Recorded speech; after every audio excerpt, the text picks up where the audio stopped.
So ito na mga guys, ang tinatawag nating pagkain ng ating aso. So ayan po siya oh. Ayan oh. Tugaw. Okay. Pag sinabing tugaw, uupo yan. Tugaw. Tugaw. Uupo yan. Ito po yung pagkain niya. So, gutom na gutom po yan. Hasi. Tugaw. Hasi. Tugaw. Tugaw.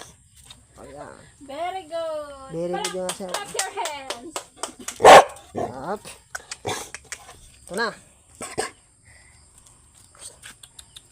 Ano ito, ma?